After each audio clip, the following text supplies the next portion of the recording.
ನೀವೆಲ್ಲರೂ ಕೂಡ ಉದ್ಯೋಗಸ್ಥರಾಗಿ ಸಮಾಜದ ಸೇವೆಯನ್ನು ಮಾಡತಕ್ಕಂಥ ಶಕ್ತಿ ನಿಮಗೆ ಬರಲಿ ಅಂತಕ್ಕಂಥ ಆಶಯವನ್ನು ವ್ಯಕ್ತ ಮಾಡಿ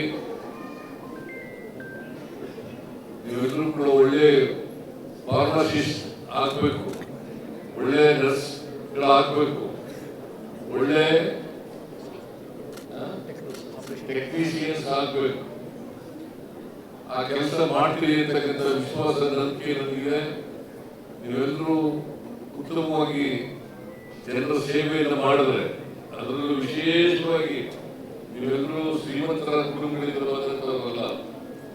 ನಮ್ಮ ಸಮಾಜದಲ್ಲಿ ಶ್ರೀಮಂತರಿದ್ದಾರೆ, ಬಡವರಿದ್ದಾರೆ, ಎಲ್ಲ ಜಾತಿಗಳಿದ್ದಾರೆ, ಅನೇಕ ಧರ್ಮಗಳಿದ್ದಾವೆ. ಅವರೆಲ್ಲರೂ ಕೂಡ ಸಮಾನವಾಗಿ ಕಾಣ್ತಕ್ಕಂಥ ಮನೋಭಾವವನ್ನು ಬೆಳೆಸಿಕೊಂಡು ಎಲ್ರಿಗೂ ಸಮಾನವಾಗಿ ಚಿಕಿತ್ಸೆ ಕೊಡ್ತಕ್ಕಂಥ ಕೆಲಸವನ್ನು ಮಾಡಬೇಕು ಅಂತ ಹೇಳಿ ನಿಮ್ಮಲ್ಲಿ ಬಹಳ ಜನ ಟೆಕ್ನಿಷಿಯನ್ಗಳಾಗಿದ್ದೀರಿ, ಫಾರ್ಮಸಿಸ್ಟ್ಗಳಾಗಿದ್ದೀರಿ, ಆಮೇಲೆ ನರ್ಸ್ಗಳಾಗಿದ್ದೀರಿ. ನೀವು ನಮ್ಮ ಸಮಾಜದಲ್ಲಿ ಇರ್ತಕ್ಕಂಥ ಎಲ್ಲ ಬಡವರು, ವಿಶೇಷವಾಗಿ ಬಡ ರೋಗಿಗಳನ್ನ ಗುರುತಿಸಿ ಅಂತ ರೋಗಿಗಳಿಗೆ ನೀವು ಚಿಕಿತ್ಸೆಯನ್ನು ಕೊಟ್ಟರೆ ಅದು ಬಹಳಷ್ಟು ಅನುಕೂಲ ಆಗ್ತದೆ ಅಂತಕ್ಕಂಥ ಮಾತುಗಳನ್ನು ಹೇಳಲಿಕ್ಕೆ ಬಯಸ್ತಾ ಇದ್ದೇನೆ. ಯಾಕಂದ್ರೆ ನಮ್ಮ ಸಮಾಜದಲ್ಲಿ ಎಲ್ಲರೂ ಕೂಡ ಖಾಸಗಿ ನರ್ಸಿಂಗ್ ಹೋಮ್ಗಳಿಗೆ ಹೋಗೋಕ್ಕಾಗಲ್ಲ. ಯಾಕಂದ್ರೆ ಅವ್ರ ಹತ್ರ ದುಡ್ಡಿಲ್ಲ, ಅಷ್ಟೊಂದು ದುಡ್ಡಿರಲ್ಲ.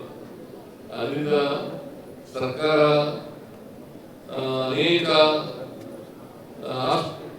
ನಾವು ಆಸ್ಪತ್ರೆಗಳನ್ನು ನಡೆಸ್ತಾ ಇದ್ದೀವಿ. ಸರ್ಕಾರಿ ಆಸ್ಪತ್ರೆಗಳಲ್ಲಿ ಬರ್ತಕ್ಕಂಥ ರೋಗಿಗಳು ಸಾಮಾನ್ಯವಾಗಿ ಬಡ ರೋಗಿಗಳು, ಗ್ರಾಮೀಣ ಪ್ರದೇಶದಿಂದ ಬರ್ತಕ್ಕಂಥವ್ರು. ಇಂತಹ ಪರಿಸ್ಥಿತಿಯಲ್ಲಿ ನೀವೆಲ್ಲರೂ ಕೂಡ ಅವರಿಗೆ ಉಚಿತವಾಗಿ, ಸಾಧ್ಯವಾದರೆ ಉಚಿತವಾಗಿ ಚಿಕಿತ್ಸೆಯನ್ನು ಕೊಡ್ತಕ್ಕಂಥ ಕೆಲಸವನ್ನು ಮಾಡಬೇಕು. ಇಲ್ಲಿ ಹೋದ್ರೆ ಅವರು ಪಾಪ ಸರ್ಕಾರ ಜೊತೆಯಲ್ಲಿ ನೀವೆಲ್ಲ ಕೈ ಜೋಡಿಸ್ತಕ್ಕಂಥ ಕೆಲಸವನ್ನ ಮಾಡಬೇಕು ಅಂತಕ್ಕಂಥ ಮಾತುಗಳನ್ನ ಹೇಳಿ ನಿಮಗೆಲ್ಲರಿಗೂ ಶುಭವಾಗಲಿ.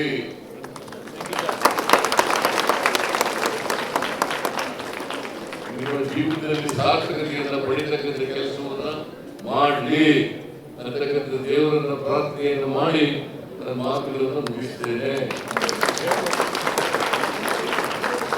I wish you all the best.